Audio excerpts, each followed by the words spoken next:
It's no doubt that Greek sculptures are still influential and iconic to this day. From the Venus de Milo to Discobolus, we'll be discussing about how it all went down in a place called ancient Greece. Hi, I'm CJ. I'm Claire. And I'm Katie, and today we will be talking about The history of Greek sculptures. sculptures.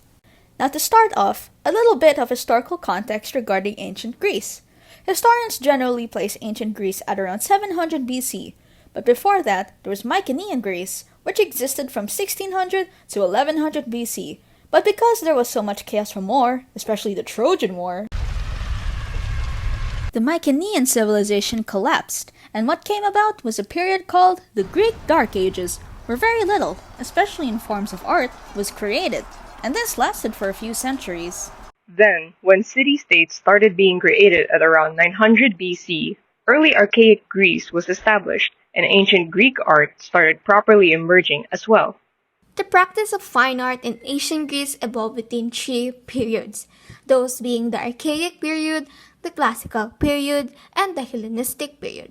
And to kick things off, we got CJ to guide us through the Archaic period. Thanks, Claire.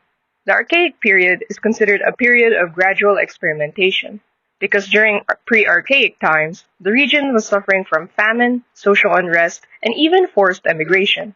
That's why the earliest forms of Greek art were mostly pottery.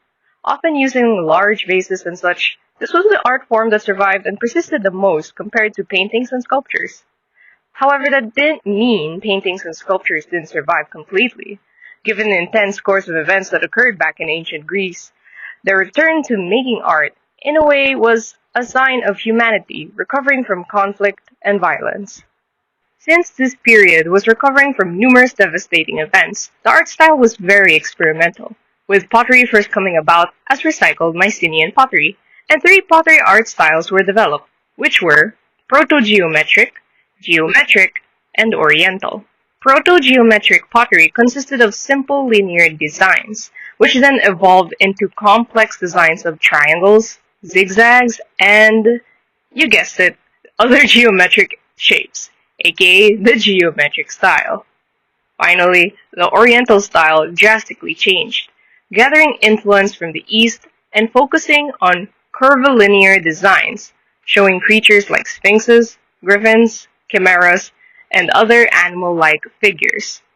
When we look at how sculptures developed in the Archaic period, we could see how it was very much influenced by the art of Egyptian sculptures and Syrian techniques. Sculptures back then started out with the creation of friezes and reliefs that were made of stone or bronze, so it was commonly infused with architecture. When standalone sculptures were being developed, it was actually thanks to this guy, Daedalus. These sculptures were called the Daedalic style because his style best exemplified this form of art, and he was best known for two trends: chorus, the male figure, and chore, the female figure, and for some reason, it was more important to have the male nude shown while the female had clothes. If you ask me, that's kinda gay. Like, why do you have your out, bro? For other men to see? Anyways, moving on. What was common between these two trends was that both human figures tried to achieve that Egyptian look and were created to look very rigid, often front-facing, with the arms hanging down and the fists clenched. Their expressions also often had what is known as the archaic smile. Well, some famous examples of these are the Lady of Oxyr and Cleobis and Biton. From there, we can really see how much the Greeks had delved into experimentation and took a lot of influence from their surrounding nations like Egypt and Syria. Now we can move on to the Classical period with Katie, where we can really see sculptures take off at this time. Thanks, CJ. Next up, we have the Classical period. During the Greco-Persian War, the Greeks claimed victory over the Persians, bringing about the Golden Age of Greece, and 5th century BCE marked a creative high point in Greek art in general, which actually set the artistic standards for the High Renaissance era. Unfortunately, during this time, ceramic art was on the decline. There's not enough concrete evidence as to why, other than it was becoming outdated. Pottery was out, figure sculptures were in. During this era, the main characteristics of classical sculptures were the accuracy and realism of anatomy, with poses appearing to portray movement, and most of the subjects depicted were Greek deities, mythological creatures like nymphs and satyrs, and even heroes like Achilles and Heracles were among those depicted.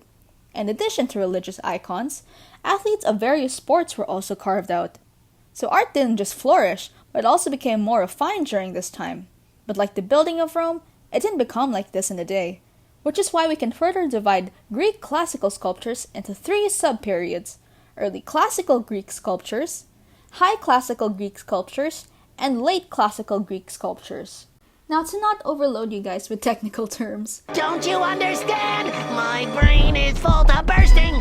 To explain these sub-periods in layman's terms, early classical Greek sculptures focused on making figures that were seen as moving rather than just standing still. High classical Greek sculptures applied the canon of proportions, portraying the human body in an ideal form, and developed the contrapposto stance, where the subject's body weight is shifted onto one leg, leaving the other slightly bent, showing how heaviness influences the relationship between muscles and limbs.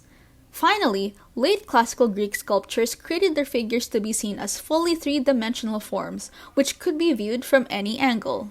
Now, stone was still a common medium to use, but bronze also became popular since it was stronger but lighter, and because bronze sculptures were hollow inside, lead weights were placed at the bottom, which helped stabilize the figures, and a lot of great sculptures emerged in this period, such as Polykleitos and Praxiteles. But the most famous sculpture during this period is this guy named Phidias, whose greatest statues were chryselephantine sculptures. These kinds of sculptures were reserved only for those with high cult statuses and were made out of ivory and gold. Phidias created the 11-meter-high Athena Parthenos, as well as the 12-meter-high statue of Zeus at Olympia, which was among the 7 wonders of the ancient world. It was during the last years of the classical period that Greek culture was on its baby steps to being spread to neighboring countries, and the death of a certain military general marked the beginning of the final period we'll be discussing about, the Hellenistic period. And for that, Claire will be teaching you guys all about it. Claire, take it away. Thanks, Katie. The Hellenistic period started in 323 BC after the death of Alexander the Great. Whether by malaria or poison, sources vary. During this time, Greek culture started to spread to Mediterranean countries and beyond, such as Egypt and Syria. And Hellenistic culture introduced a number of changes to the type of art produced during the classical period. To start off, sculptures were created primarily to become important promotional tools to reinforce autocratic regimes, rather than religious purposes. There was also a huge demand for monumental sculptures to decorate local temples and public places. Sadly, because of the expansion of functions, sculptures became less of an art form and more of an industry, and quality declined. Take pottery, for example. In the Hellenistic period, pottery products will be seen more as containers rather than as a blank canvas. But despite this, plastic art actually became more interesting because the rise in demand also led to a rise in variety and sculptures broadened their subject matter. They no longer stuck to just idealized heroes and icons, but depicted a wider range of subjects, moods, and scenes. Seriously, you could carve a dog just sitting on the ground out of marble, and it would be considered as a sculpture. That's what made the Hellenistic period different from the classical period. Hellenism replaced serene beauty with intense expressions, such as suffering and sensuality. If the High Classical period set the standard for the High Renaissance era, Hellenistic art was the backbone for sculptures of the Baroque period, which meant that size meant everything. The bigger, the better. The best example of this was the Colossus of Rhodes, a bronze statue that was roughly the same size as the Statue of Liberty. It was also among the seven wonders of the ancient world. But perhaps the most extraordinary sculptures during this time could be found at the huge Pergamon altar of Zeus. It is the most extensive example of Greek monumental sculpture known to art, depicting the battle of the gods and the giants in all its glory and violence. Mostly violent. Yay, violence! It is a shame, though, that while Greek sculptures became inspiration for arts in future eras, there aren't a lot of original creations that were preserved. In fact, most of the famous Greek sculptures we see today are actually replicas, like the Athena Parthenos. That's right. Back in the day, the Greeks alone had five of their creations included in the seven wonders of the ancient world, yet all of them were reduced to ruins.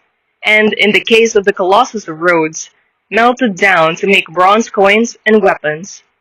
So how exactly did these Greek styles stand the test of time? Well, fortunately, by the time Greece was overpowered by Rome, numerous Greek sculptors had traveled and began working in Italy due to the huge amount of commissions. As time passed, those artists and even their descendants migrated to different nations, adapting yet retaining some of their traditions, which they passed on to the artists of the Renaissance, Baroque, Neoclassical, and even the modern era. So while the original works may have disappeared, Greek art is still very much alive in the traditions and works of the world's great artists.